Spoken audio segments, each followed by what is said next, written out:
மறுபடியும் என்ன பரட்டான்னு ஆரம்பிச்சு சொல்றேன். பரட்டனாலும் இது ஒரிஜினல்ப்பா, இது ஒரிஜினல். விளையாடுறீங்களா? ஆமா, பரட்டாக்கு ரேட்டுன்னு சொல்லிட்டேன். அது இணையதளவாசிகளை அடக்கி வைங்க. மூஞ்ச விகாரமா போறது. இன்னைக்கு ஒருத்தன் போட்டிருக்கான் மூஞ்ச, என் மூஞ்ச விகாரமா. அதான் அண்ணன் சொல்றாரு, மலராது மலராது மலராது, நாங்க மலரலையே அப்படின்னு. எல்லாம் எல்லாம் ஒரே நேரத்தில். நீங்க ஒரே ஒரு எம்எல்ஏ வச்சிருந்த காலம் இருந்ததுல, அப்புறம் நீங்க மலரலையா, உதிக்கலையா? இங்க உதிக்கும் போது நாங்க உதிக்க மாட்டோமா? நாங்க மலர மாட்டோமா? சும்மா அந்த கேலி கிண்டெல்லாம் விட்டுருங்க.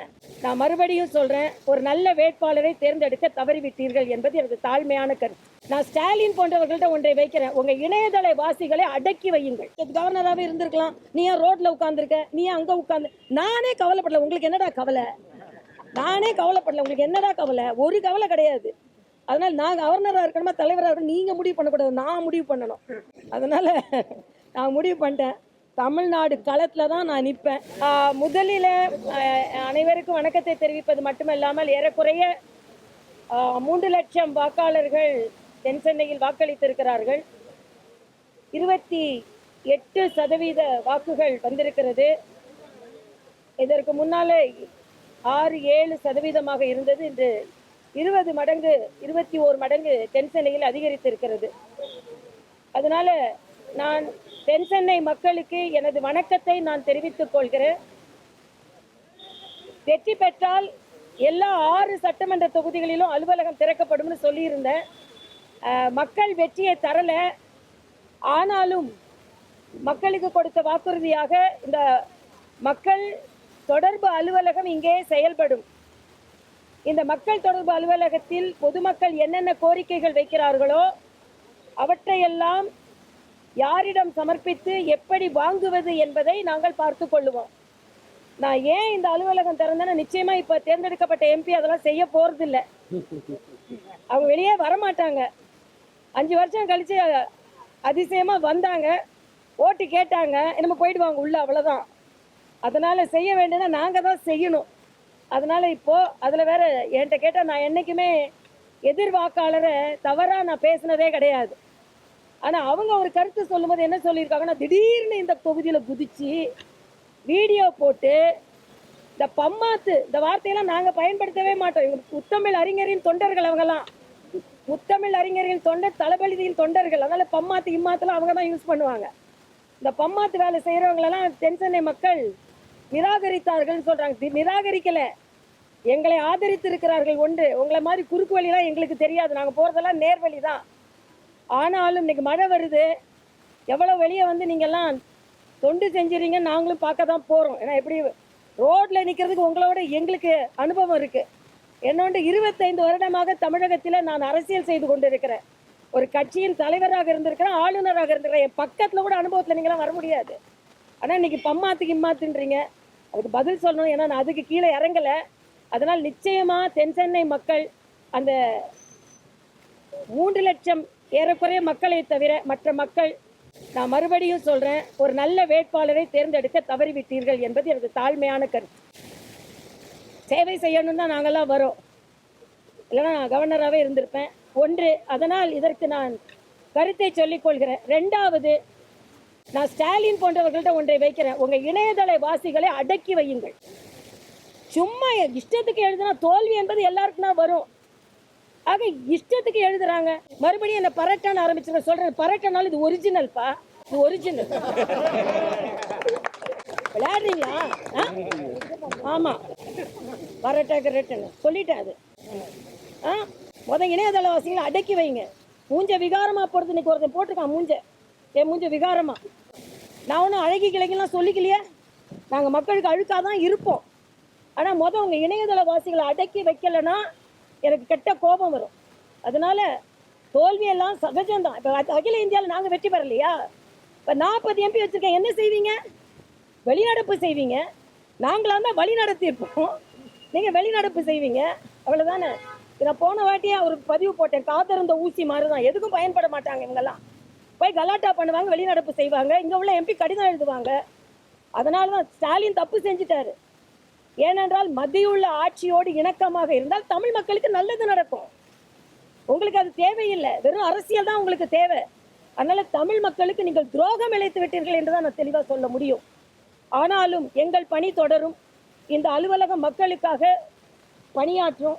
இன்னொன்று, நான் அரசியல் தொடர்பு இல்லாமல் friends of south Chennai, south சென்னையின் தென் சென்னையின் தோழர்கள் அப்படின்னு எங்களோடு இணைந்து பொது சேவை, அரசியல் சார்பற்ற பொது சேவை செய்ய விரும்பும் இளைஞர்கள் 9550999991 ஏற்கனவே இந்த எண்ணு கொடுத்துருக்கேன். இல்லை வாட்ஸ்அப் பண்ணுங்க. ஏனென்றால் பெரிய இளைஞர் படை, பெண்கள் படை தேவை இருக்கிறது மக்களுக்கு சேவை செய்வதற்கு. அதனால இந்த சேவை நிச்சயமாக தொடரும். தென் சென்னையில் தேர்ந்தெடுக்கப்பட்டாலும் தேர்ந்தெடுக்கப்படவில்லை என்றாலும் நாங்கள் தான் பாராளுமன்ற உறுப்பினர். ஏன் நான் இந்த அலுவலகத்தை திறந்தேன்னா, நான் சுற்றுப்பயணம் செய்தேன். அது வெறும் பிரச்சாரத்திற்கான சுற்றுப்பயணம் இல்லை, மக்களுக்கான சுற்றுப்பயணம். மக்களுக்கான சுற்றுப்பயணத்தில் எந்தெந்த இடத்துல எந்தெந்த குறை, எங்கெங்க குப்பை, எங்கெங்க குப்பை கூலங்கள், எங்கே உள்ள அடைப்பு, எங்கே சாக்கடை, எங்கே வாகன நெரிசல் எல்லாம் குறித்து வச்சிருக்கிறோம். இதை சரி செய்யவில்லை என்றால் நானே இறங்கி போராடுவேன் தென் சென்னையில். சும்மா மக்களின் வாக்குகளை வாங்கிக்கிட்டு உள்ளே இருக்கிறதுக்கு இல்லை, மக்கள் வாக்களித்தது.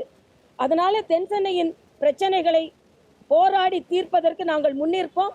இங்கே என்னோடு எனது கட்சி நிர்வாகிகள் இருக்கிறார்கள். அண்ணன் கருநாகராஜன் இருக்கிறார்கள், கராத்தே தியாகராஜன் இருக்கிறார்கள், மாவட்ட தலைவர் காளிதாஸ் இருக்கிறார்கள், சாய் சத்யன் இருக்கிறார்கள், மற்றும் நிர்வாகிகள் உமானந்த் போன்றவர்களாக இருக்கிறார்கள், பிரமிளா சம்பத் போன்றவர்கள் இருக்கிறார்கள். இவர்கள் எல்லோரோடும் இணைந்து, நான் இப்போ முன்னாள் ஆளுநர் இல்லை, முன்னாள் பாஜகவின் மாநில தலைவராக இங்கே உட்கார்ந்துருக்கிறேன். எல்லா விதத்திலும் அரசியல் இன்னும் தீவிரமாக எடுப்பேன். என் பக்கத்தில் கூட இவங்களாம் நிற்க முடியாது. தென் சென்னை வேட்பாளர்லாம் மக்கள் சேவையில் என் பக்கத்தில் கூட நிற்க முடியாது. பார்க்கலாம், சவால். அதனால மக்களுக்கு சேவை செய்ய வேண்டும் என்று வந்தோம். இன்னைக்கும் தமிழக அரசியலை நாங்கள் நிலைத்து நிற்போம். உங்களுக்கு கொடுத்த 40 உங்களால் எந்தவித சாதனையும் செய்ய முடியாது. என்னொன்று சொல்கிறார்கள், இப்பவே மத்தியில் நிலையான ஆட்சி கிடையாது.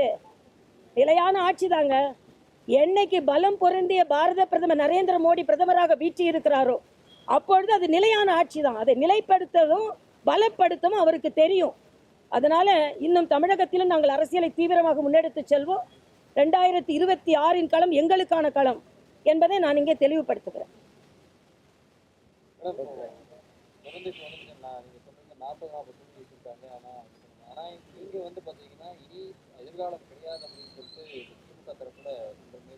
அதான் அண்ணன் சொல்றாரு, மலராது மலராது மலராது, நாங்க மலரலையே அப்படின்னு. எல்லாம் ஒரே நேரத்தில். நீங்க ஒரே ஒரு எம்எல்ஏ வச்சிருந்த காலம் இருந்ததுல, அப்புறம் நீங்க மலரலையா, உதிக்கலையா? இங்க உதிக்கும் போது நாங்க உதிக்க மாட்டோமா? நாங்க மலர மாட்டோமா? சும்மா அந்த கேலி கிண்டெல்லாம் விட்டுருங்க. நாங்க உண்மையான நேர்மையான எதிர்மறை அரசியல் இல்லாமல் நல்ல அரசியலை செய்ய முன்னெடுத்து செல்கிறோம். இந்த எதிர்மறை அரசியல் காமராஜர் காலத்துல இருந்து நீங்க செஞ்சுட்டு தான் இருக்கீங்க. ஆனா நாங்க எங்களது பலத்தினால் ஒரு தேசிய அரசியலை, மாநில அக்கறையோடு உள்ள தேசிய அரசியலை, இன்னும் சொல்றேன், நீங்க எவ்வளவுதான் கிண்டல் பண்ணாலும் தமிழகத்தில் தாமரை மலரத்தான் செய்யும். மலர்ந்திருந்தது, இப்போ ஒரு சின்ன செட்பேக், அவ்வளவுதான். அதனால எல்லாரும் எல்லா நேரம் மரியாதைக்கிற பாரத பிரதமர் தெளிவா சொல்லி இருக்கிறார், அரசியல்ல ஏற்றத்தாழ்வுகள் இருக்கும். ஒரே ஒரு ஆள் இருந்தாங்க, அப்புறம் ஆட்சிக்கு வரலையா? அதே மாதிரி நாங்களும் இங்க தமிழகத்தில் ஆட்சிக்கு வருவோம் என்பதை நான் தெரிவித்துக் கொள்கிறேன். 2026 அதிமுகவுடன் கூட்டணி இல்லைன்னு சொல்லி மீண்டும் பாஜக தலைவர் சொல்றாரு. அதிமுகவுடன் கூட்டணி வைத்திருந்தால் நிறைய சீட் குடிச்சிருக்கலாம், 2 பேரும் மாறி மாறி பேசுறாங்க. இல்ல, அது உண்மைதானே, யதார்த்தமான உண்மை. அதிமுகவோட கூட்டணி வைத்திருந்தால் இன்னைக்கு திராவிட முன்னேற்ற கழகத்திற்கு இத்தனை இடங்கள் கிடைத்திருக்காது என்பது கணக்கு ரீதியாக உண்மை. இன்னும் சொல்ல போனா, கூட்டணி என்பது ஒரு அரசியல் வியூகம். அந்த வியூகத்தை அவர்கள் எதிர்கட்சியாக இங்கே தமிழகத்திலேயே அவங்க பயன்படுத்தினாங்க, அகில இந்திய அளவில் பயன்படுத்தி இருக்கிறாங்க. இது அரித்மேட்டிக் தான். ஆனால் இது யதார்த்தமான உண்மை தான், அதை ஒத்துக்கொண்டுதான் ஆக வேண்டும். இல்ல, அதை நான் சொல்லவே முடியாது, யாருமே எங்க கட்சியில சொல்ல முடியாது. கூட்டணி இருக்கிறதா இல்லையா என்பதை எங்களது அகில பாரத கட்சி முடிவு செய்யும். இன்னொன்று 2024 இன்னும் பதவியே ஏற்கலப்பா. 2026 பத்தி என்ன கவலை? அதான் நிச்சயமா கிடைச்சிருக்கும். இன்னைக்கு திராவிட முன்னேற்ற கழகம் ஒரு இடம் கூட இல்லாம போயிருக்குன்றதுல நான் தெளிவா சொல்ல முடியும். இதே நிலை நீடிக்கும் பொழுது 2026 இதே மாதிரி ஒரு சூழல் தான் தேர்தலுடைய முடிவா இருக்கும். இல்ல, அதுதான் 2026 பத்தி நாங்க கூட்டணியை பத்தி இப்ப பேசவே இல்லை, எங்களோட உழைப்பை பத்தி தான் நான் பேசுறேன். இல்ல, அவர் சொல்றாரு, அண்ணாமலை அவர் சொல்றாரு கூட்டணி இல்ல 2026. இல்ல, அது அண்ணாமலையின் கருத்து, அவர்கிட்ட கேட்டுக்கோங்க. எங்களை பொறுத்த வரைக்கும் 2026 இன்னும் நிறைய கால அவகாசம் இருக்கிறது. அதற்கு முடிவு செய்வதற்கு இன்னும் நிறைய கால அவகாசம் இருக்கிறது. அதனால நிச்சயமாக வேணுங்கிறது விருப்பமாக இல்லை எனக்கு வேணும், நான் அதை தான் சொல்கிறேன். எனக்கு வேணும் வேண்டானே ஒன்றும் கிடையாது. இப்போ எங்களோட தனிப்பட்ட கருத்து விருப்ப அரசியலில் கிடையாது. வியூகம், அது ஒரு வியூகம். இந்த வியூகத்தை எப்படி நம்ம பயன்படுத்துகிறோம் என்பது தான். இன்னைக்கு அனைத்து இந்திய அண்ணா திராவிட முன்னேற்ற கழக சகோதரர்களே நம்ம கூட்டணி வைத்திருக்கலாம்னு சொல்கிறாங்க. எங்களோட கட்சி தலைவரும் வைத்திருக்கலாம்னு சொல்லியிருக்காங்க. இது யதார்த்தமான உண்மைதான். இன்னைக்கு நான் மறுபடியும் சொல்கிறேன், திராவிட முன்னேற்ற கழகம் உங்கள் ஆட்சியினால் அவர்கள் வெற்றி பெறவில்லை. இங்கே உள்ள வாக்குகள் பிரிந்ததனால் அவர்கள் வெற்றி பெற்றிருக்கிறார்கள். 7% வாக்குகளை அவர்கள் இழந்திருக்கிறார்கள். இதே தவிர மீண்டும் செய்வீங்களான்றதை இல்லை, அதுதான் நாங்கள் இது தவறுன்னு நான் சொல்ல மாட்டேன். வியூகம் சில நேரங்களில் வியூகம் அமைக்கப்படும், வியூகம் அமைக்காமல் இருந்திருக்கப்படும். ஆனால் இப்போ 2026 கூட்டணியை பற்றி பேசுவதற்கு என்னை பொறுத்த மட்டில், மாநில தலைவர் என்ன சொன்னார் எனக்கு தெரியாது, என்னை பொறுத்த மட்டில் இப்பொழுது நேர கால அவகாசம் இன்னும் இருக்கிறது. கூட்டணி என்பது வியூகம். அது இந்த கட்சி தான் இல்லை, இன்னும் பல கட்சிகளோடு நாங்கள் சேரலாம், பல கட்சிகளோடு இன்னும் இணைக்கலாம். இன்னைக்கு இத்தனை கட்சியை சேர்ந்து இங்கே இந்தி கூட்டணின்னு கொள்கை முரண்பாடான கட்சிகள்லாம் சேர்ந்து ஒரு வியூகம் அமைக்கலையா? 2026 இன்னும் கால அவகாசம் இருக்கிறது என்பது எனது கருத்து. ஆனால் கட்சியை நாங்கள் பலப்படுத்தி கொண்டிருப்போம். என்ன பொறுப்பு மேம் கிடைக்க வாய்ப்பு இருக்கு? அமைச்சரவையில வாய்ப்பு நாங்கள் எதையுமே எதையுமே எதிர்பார்த்து நான் வரல. கட்சி பணியாற்ற தான் வந்தேன். இல்லைன்னா அங்கே தேர்ந்தெடுக்கப்பட்டவங்க அலுவலகம் திறக்கிறதுனால நாங்கள் அலுவலகம் திறப்போமா? என்னது மிகப்பெரிய சிம்மாசனம் மக்கள் மனசு தான். மக்கள் மனசில் அதில் ஒரு 3 லட்சம் பேர் அந்த சிம்மாசனத்தை எனக்கு கொடுத்தாங்க. மித்த ஒரு 3 லட்சம் பேர் கொடுத்துருந்தாங்கன்னா நான் அன்றைக்கி அந்த மக்கள் மனசு என்ற சிம்மாசனம் தான் எனக்கு வேண்டிய சிம்மாசனம். அதனால் எல்லாமே ஆண்டவனிடமும் ஆண்டு கொண்டிருப்பவங்க விட்டுறேன், அவ்வளோதான். இல்லை, அது அவங்க உட்கட்சி விவகாரம். இல்லை, உட்கட்சி விவகாரம். ஆனால் ஒரு அனைத்து இந்திய அண்ணா திராவிட முன்னேற்ற கழகம் என்ற ஒரு பலம் பொருந்திய எதிர்கட்சி இணைந்திருந்தால் நல்லது தானே.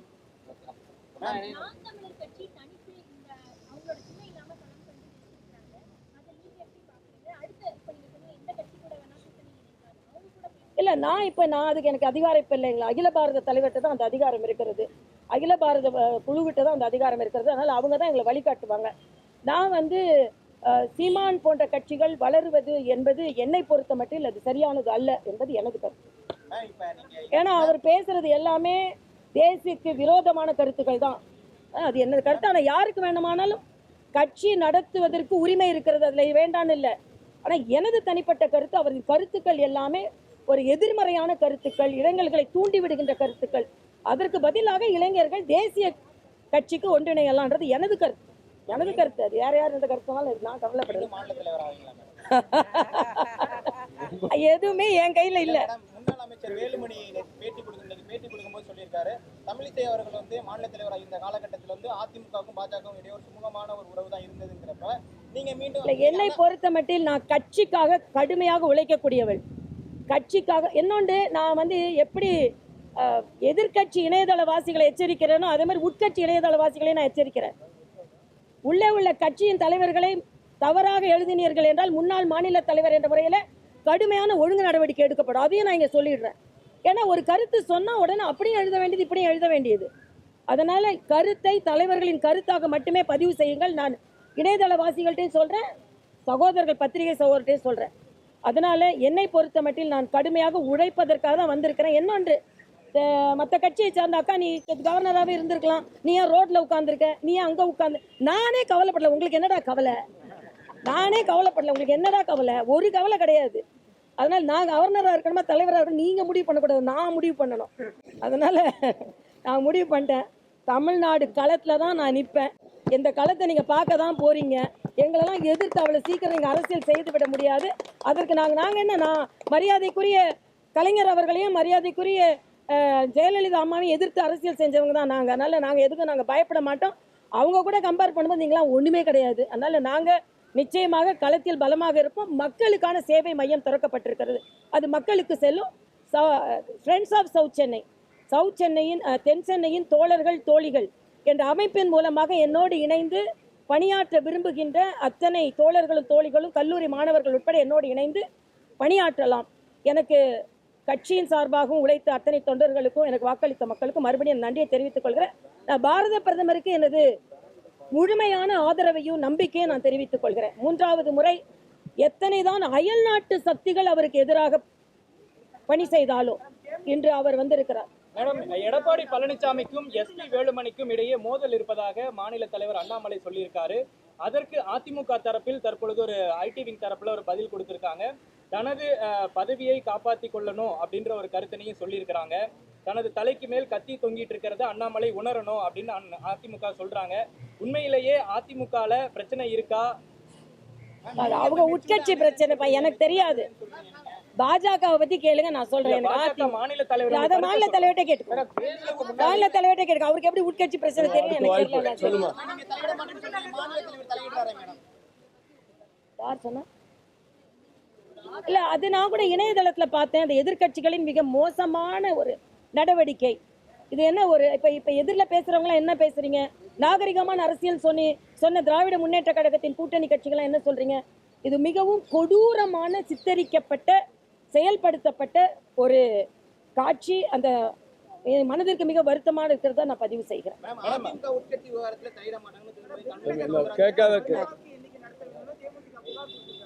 நான் அக்கா பிரேமலதா அவர்களோட வார்த்தைகளை ஒத்து போறேன். கடைசி வரைக்கும் நெக் டு நெக்னு சொல்லுவோம் இல்லையா, கடுமையான போட்டி இருக்கும் பொழுது அங்கே ஆட்சியர் மாவட்ட ஆட்சியர் அழுத்தம் பட்டார் என்ற ஒரு செய்தி அவங்க சொல்லியிருக்கிறாங்க. இது ஏறக்குறைய பல இடங்களில் நடந்திருக்கிறது. ஏன்னா நம்மளோட வாக்கு எண்ணிக்கையிலே பார்த்தேன். ஏன்னா அங்கே இருப்பவர்கள் எல்லோருமே மாநில அரசின் அதிகாரிகள் தான் மேக்சிமம் அதை கையாளுறாங்க. அதனால அவர்கள் மறுவாக்கு எண்ணிக்கைக்கு செல்லட்டும். அதில் தவறு நடந்திருப்பதற்கு வாய்ப்பு இருக்கிறது. அவர்கள் பிரேமலதா அவர்கள் சொன்னதில் உண்மை இருப்பதற்கு வாய்ப்பு இருக்கிறது என்பதை தெரிவித்துக் கொள்கிறேன். அது மறுவாக்கு பதிவு கேட்பதற்கு அவர்களுக்கு உரிமை இருக்கிறது. மறுவாக்கில் வெற்றி பெற்றால் தம்பி விஜய பிரபாகரனுக்கு எனது வாழ்த்துக்களை நான் தெரிவித்துக் கொள்கிறேன். பேட்டியளித்த திருமதி தமிழிசை சவுந்தரராஜன் தற்போது பேட்டியளித்த நீங்க அதிமுக உட்கட்சி விவகாரத்துல தலையிட மாட்டேன்னு சொல்றீங்க. பாஜக மாநில தலைவர் முக்கிய தலைவர்கள் இருவருக்குள்ள பிரச்சனைங்கிறத சொல்றாரு. அவர் முதிர்ச்சி இல்லாம இந்த மாதிரி அப்படிலாம் சொல்லவே இல்லை. தம்பிங்களா, நீங்க என்ன நினைக்கிறீங்களோ அதை என்கிட்ட சொல்லாதீங்க. நான் எல்லாம் சொல்லிட்டேன். தயவு செய்து உடனே அண்ணாமலைக்கும் அக்கா தமிழிசைக்கும் சண்டைன்னு கொண்டு விட்டுறாதுங்க. என் கருத்தை நான் சொன்னேன். இப்ப நீங்க சொல்லிட்டேன், நீங்க என்ன தலைப்பு போடுவீங்கன்னு. அதெல்லாம் இல்லை. நாங்க கட்சியில எல்லாம் ஒத்துமையா தான் இருக்கோம். அவங்க கருத்தை சொல்ற சுதந்திரம் இருக்கு, அவ்வளவுதான். அதனால அண்ணாமலை தம்பி ஏதாவது கருத்து சொன்னா அவர்கிட்ட கேட்டுக்கோங்க. அவர் கருத்தை என்கிட்ட வெரிஃபை பண்ண வேணான்றது தாழ்மையான கருத்து, அவ்வளவுதான். தமிழகத்தில் எவ்வளவு அமைச்சர்கள் இடம்பெற வாய்ப்பு இருக்கு? இப்ப நீங்க ஒரு எம்பியும் கொடுக்கல, அப்புறம் நாங்க எப்படிப்பா போய் கிளைம் பண்ண முடியும்? பார்க்கலாம். ஏதானு கொடுத்திருந்தீங்கன்னா இன்னைக்கு தைரியமா போய் நாங்க பாருங்க 40 ஜெயிச்சிருக்கோம் நாங்க சொல்லுவோம். நன்றி.